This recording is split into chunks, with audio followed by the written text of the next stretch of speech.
Hello everyone, welcome है आपका आपके चैनल कोसी के आस में। तो जैसे कि आप लोग को पता है, हम लोग बिहार लाइब्रेरियन के लिए क्लास कर रहे थे और आज है हमारा क्लास नंबर 11 और हम लोग का आज का टॉपिक है लाइब्रेरी लेजिस्लेशन। तो ये है आपका theory plus MCQ super fast batch. इस बैच में अगर आप बने रहते हो तो आपका पूरा लाइब्रेरी साइंस का complete syllabus free of cost complete हो जाएगा। ठीक है, इस बैच में मैंने आपको क्या क्या करवा दिया है, साथ में देखो ये जो आपका यूथ पब्लिकेशन का बुक है, मैं आपको थ्योरी पढ़ा रहा हूँ और उसके साथ साथ आपको एमसीक्यू भी करवा रहा हूँ। ये आपका यूनिट 1 का सिलेबस है जिसमें मैंने आपको क्या क्या करवा दिया है। तो जिसमें मैंने आपको हिस्टोरिकल डेवलपमेंट करवा दिया, मैंने आपको कमिटी एंड कमीशन करवा दिया। ठीक है, commission on library in India ये कंप्लीट हो चुका है, आपका टाइप ऑफ लाइब्रेरी हो चुका है, आपका 5 लॉ ऑफ लाइब्रेरी साइंस हो चुका है।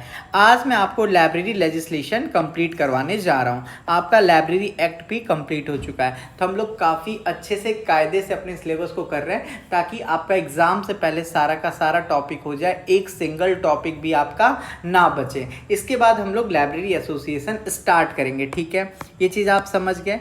ये देखो आपका ये हैंड रिटन नोट्स है। इस नोट्स को ऐसे बनाया गया है ताकि आपको याद करने में कोई भी तकलीफ ना हो। जैसे अगर मान के चलो कोई एसोसिएशन है, कोई भी लाइब्रेरी ऑर्गेनाइजेशन है, ठीक है, तो उसको किसने फाउंड किया, उसका इस्टेब्लिशमेंट डेट वगैरह क्या है, तो उसको काफ़ी अरेंज वे में लिखा गया है ताकि आपको खोजना ना पड़े। तो अगर आपको हैंड रिटन नोट्स चाहिए तो 9430851094 पे आप मैसेज कर सकते हो। आपको कंप्लीट हैंड रिटन नोट्स मिल जाएगा कितने में, 169 रुपीज़ में। ठीक है, ये नोट्स आपको हिंदी और इंग्लिश दोनों में अवेलेबल है। तो आपको मैं नोट्स का डेमो दिखा देता हूँ।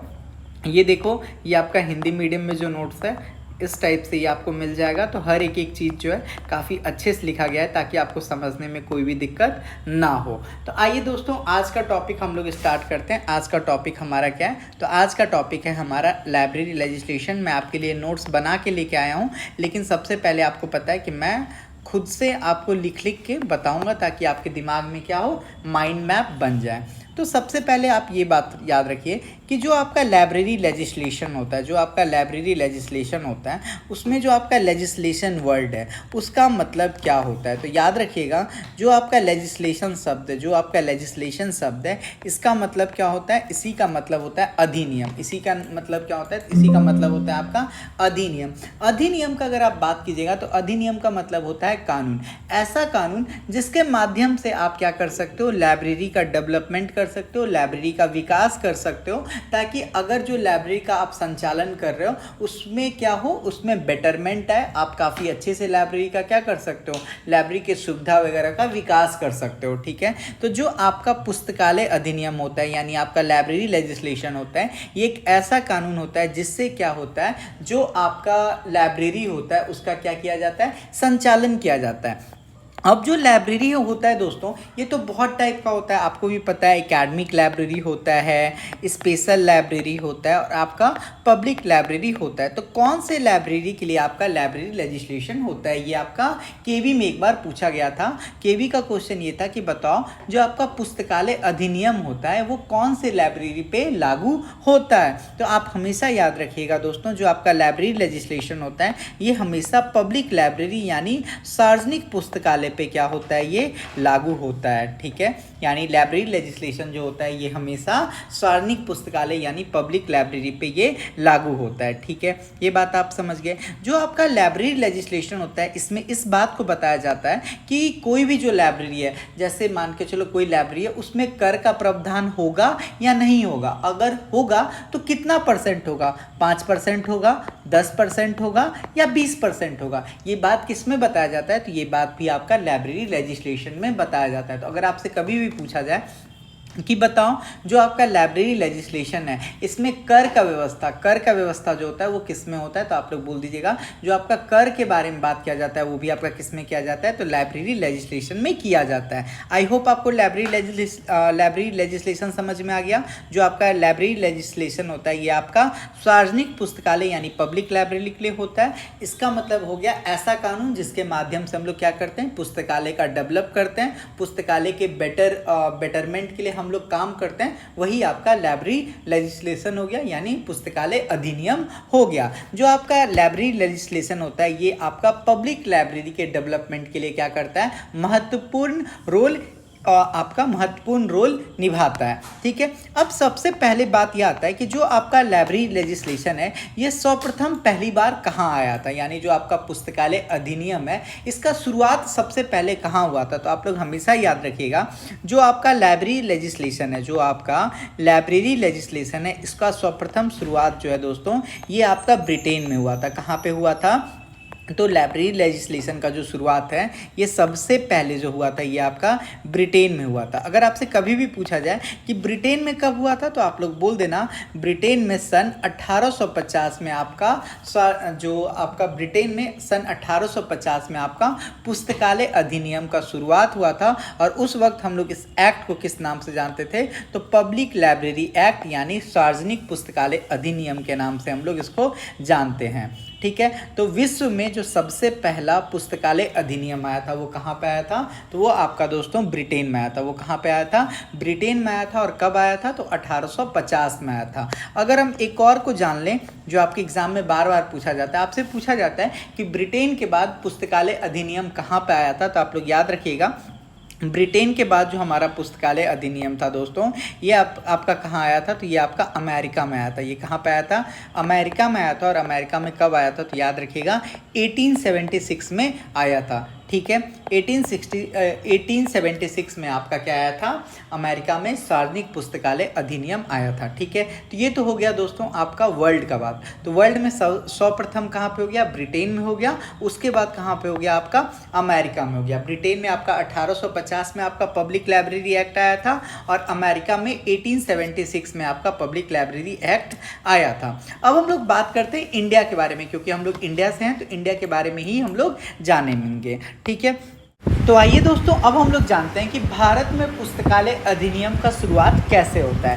तो याद रखेंगे अगर आपसे कभी भी पूछा जाए कि इंडिया में लाइब्रेरी लेजिस्लेशन यानी भारत में पुस्तकालय अधिनियम का शुरुआत कब होता है, तो ये होता है 1930 में। इंडिया में जो आपका भारत पुस्तकालय अधिनियम है इसका शुरुआत कब होता है? तो इसका शुरुआत होता है 1930 में। और इसको शुरुआत करने वाले जो व्यक्ति हैं उनका नाम क्या रहता है? तो उनका नाम रहता है doctor SR. Ranganathan. Doctor SR. Ranganathan sir वो व्यक्ति हैं जो भारत में पुस्तकालय अधिनियम यानी इंडियन लाइब्रेरी लेजिस्लेशन का क्या करते हैं? शुरुआत करते हैं। कौन? Doctor SR. रंगनाथन। अब सवाल आता है कि जो आपका लाइब्रेरी लेजिस्लेशन है पुस्तकालय अधिनियम है इसका शुरुआत कहाँ से होता है? तो याद रखेंगे जो आपका भारत में पुस्तकालय अधिनियम यानी जो आपका लाइब्रेरी लेजिस्लेशन एक्ट है इसका शुरुआत डॉक्टर एस.आर. रंगनाथन करते हैं। और कहाँ से करते हैं? तो बनारस से करते हैं। कहाँ से करते हैं? बनारस से करते हैं। और जो बनारस है आपका पहले अभी किस नाम से जाना जाता है? तो यही बनारस अभी वाराणसी के नाम से जाना जाता है। ये बात समझ में आ गया दोस्तों। क्या बात रहता है? बात होता है ये आपका 26 से 30 दिसंबर के बीच में 26 से 30 दिसंबर 1930 के बीच में क्या होता है? बनारस में कॉन्फ्रेंस हो रहा होता है। और वो जो कॉन्फ्रेंस हो रहा होता है उसका नाम क्या होता है? उसका नाम होता है ऑल एशिया एजुकेशनल कॉन्फ्रेंस। क्या होता है उस कॉन्फ्रेंस का नाम?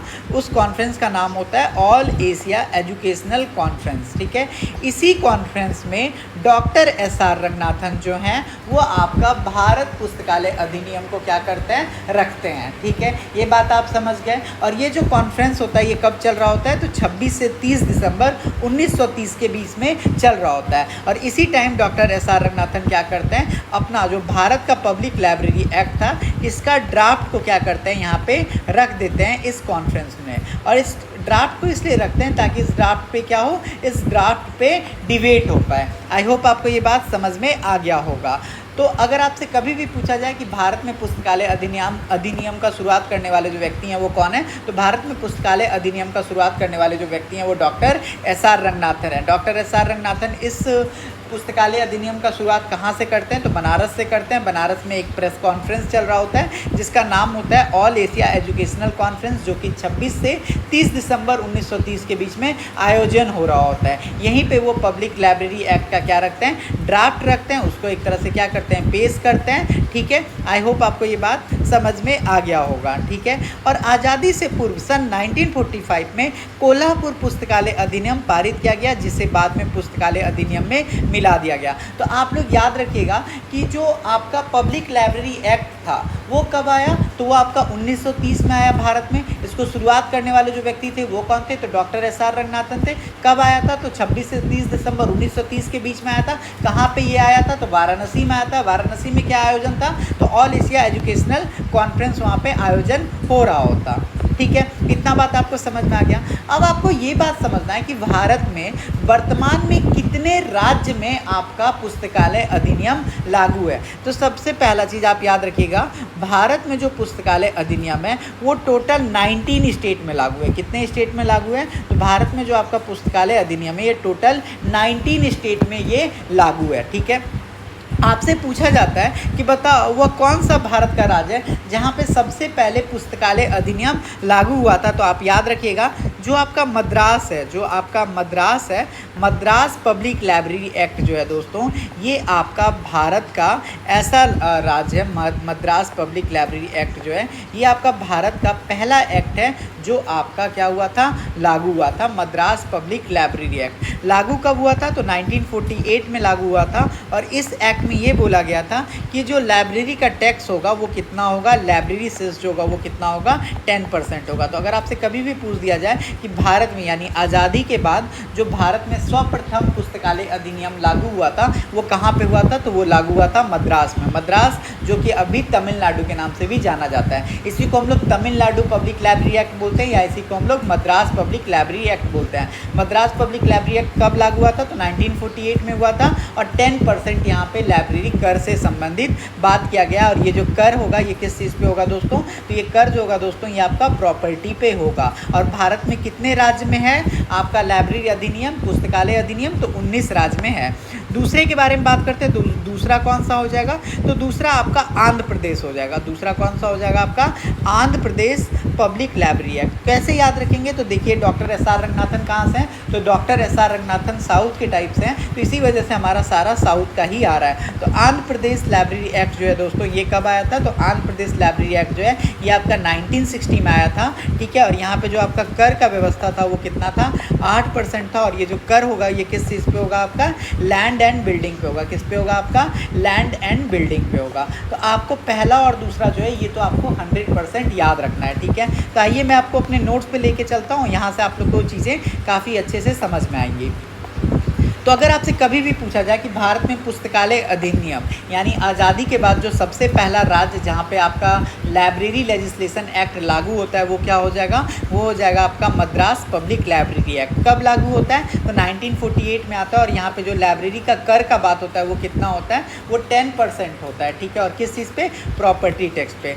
जब आपका मद्रास खत्म हो जाएगा तो फिर आपका आंध्र प्रदेश लाइब्रेरी एक्ट आता है, ये लागू होता है 1960 में। और यहाँ इसमें कितने कर का बात होता है, तो इसमें 8% कर का व्यवस्था होता है। और ये जो कर होगा ये किस पे लगेगा, लैंड और बिल्डिंग पे लगेगा। ठीक है, फिर आपका तेलंगाना प्रदेश पब्लिक लाइब्रेरी एक्ट है, ये कब आता है आपका 2014 में आता है। और यहाँ पे भी कर का कितना बात किया गया कि 8% कर होगा। फिर आपका कर्नाटका पब्लिक लाइब्रेरी एक्ट आता है और ये कब आता है 1965 में। और यहाँ पे जो कर का बात होता है वो 6% होता है। और कर किस पे लगेगा, तो लैंड पे लगेगा, बिल्डिंग पे लगेगा, व्हीकल पे लगेगा और साथ साथ प्रोफेशन पे लगेगा। फिर आपका महाराष्ट्र पब्लिक लाइब्रेरी एक्ट आता है जो कि 1967 में आता है और यहाँ पे कोई भी कर का बात नहीं किया जाता है। फिर आपका West Bengal public library act आता है 1979 में आता है और यहाँ पे भी कोई कर का बात नहीं किया जाता है। मणिपुर पब्लिक लाइब्रेरी एक्ट कब आता है, 1988 में आता है और यहाँ पे भी कोई कर का बात नहीं आता है। फिर आपका हरियाणा पब्लिक लाइब्रेरी एक्ट आता है जो कि 1989 में लागू होता है और यहाँ पे जो कर होता है वो किस पे होता है,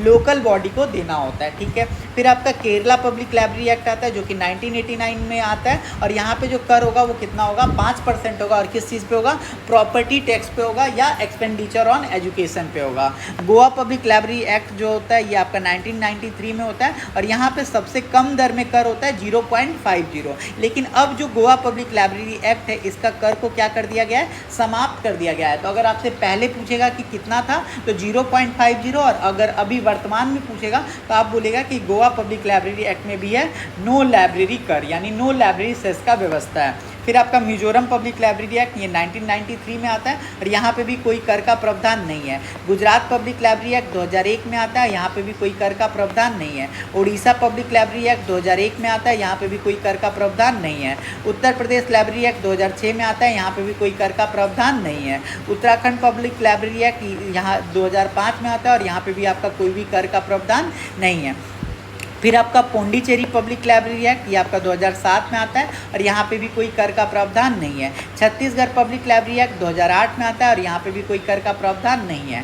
बिहार पब्लिक लाइब्रेरी एक्ट, हम लोग बिहार लाइब्रेरियन का तैयारी कर रहे हैं तो याद रखेंगे ये बहुत ही इंपॉर्टेंट है। बिहार पब्लिक लाइब्रेरी एक्ट 2008 में आता है और यहाँ पर भी कोई कर का प्रावधान नहीं है। अरुणाचल प्रदेश लाइब्रेरी एक्ट 2009 में आता है और यहाँ पर भी कोई कर का प्रावधान नहीं है। तो आप एक चीज़ देखे होंगे, जो आपका कर है वो जनरली किस एरिया में, साउथ के एरिया में। साउथ के जितने भी राज्य हैं वहाँ पे कर का प्रावधान है, चाहे आप बात कर लीजिए मद्रास का, चाहे आप बात कर लीजिए आंध्रा का, चाहे आप बात कर लीजिए तेलंगाना का, चाहे आप बात कर लीजिए कर्नाटका का। तो यहाँ पे आपका क्या है, यहाँ पे आपका कर का व्यवस्था है। तो आपसे अगर पूछा जाए कि वर्तमान में कितने स्टेट में कर है, 19 स्टेट में आपका लाइब्रेरी अधिनियम है। तो अगर आपसे कभी भी पूछा जाए कि वर्तमान में कितने राज्य ऐसे हैं जहाँ पे आपका कर का व्यवस्था है, तो आप क्या बोलोगे, 5 राज्य ऐसे हैं जहाँ पे आपका कर का व्यवस्था है। वो राज्य कौन कौन से हैं, तो वो हो जाएगा आपका मद्रास 1948 में आया था, आंध्र प्रदेश 1960 में आया था, तेलंगाना 2014 में आया था, कर्नाटका आपका 1965 में आया था और फिर हो जाएगा आपका केरल कब आया था, 1989 में आया था।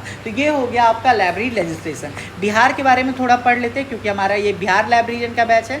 तो बिहार पुस्तकालय अधिनियम जो था ये कब आया था, तो 2008 में आया था और कितने साल बाद आया था, तो 60 साल के बाद आया था। याद रखेंगे जो आपका बिहार पुस्तकालय अधिनियम था इसको हम लोग क्या करते हैं, इसको हम लोग रिवाइज करते हैं और कब करते हैं, 2012 में करते हैं। और अब क्या होता है, जो आपका बिहार पुस्तकालय अधिनियम था इसका नाम चेंज हो जाता है। और नाम क्या चेंज हो जाता है, वो नाम चेंज करके हो जाता है बिहार राज्य पुस्तकालय और सूचना अधिनियम। तो आपसे पूछेगा कि जो आपका बिहार लाइब्रेरी लेजिस्लेशन था, बिहार पुस्तकालय अधिनियम था, ये कितने साल बाद आया, तो 60 साल बाद आया। कब आया, 2008 में आया। इसमें इसका नाम चेंज हुआ क्या, तो आप बोलोगे हाँ इसका नाम चेंज हुआ था। नाम कब चेंज हुआ, तो 2012 में हुआ। और जो आपका बिहार पुस्तकालय अधिनियम था ये अब क्या हो गया, बिहार राज्य पुस्तकालय और सूचना अधिनियम। बिहार राज्य पुस्तकालय और सूचना अधिनियम में ये नाम चेंज हो गया। ठीक है, तो 2008 में आया, 60 साल बाद आया, 2012 में इसमें संशोधन हुआ और नाम में संशोधन हुआ। नाम क्या हो गया, बिहार राज्य पुस्तकालय और सूचना अधिनियम। तो इसी के साथ आपका लाइब्रेरी लेजिस्लेशन जो है ये आपका क्या होता है, समाप्त हो जाता है। काफ़ी छोटा टॉपिक था और काफ़ी इंपॉर्टेंट टॉपिक था। तो अगर आपको ये वीडियो पसंद आया होगा तो आप मैसेज करेंगे, कमेंट कर दीजिएगा। बाकी मिलते हैं नेक्स्ट वीडियो में।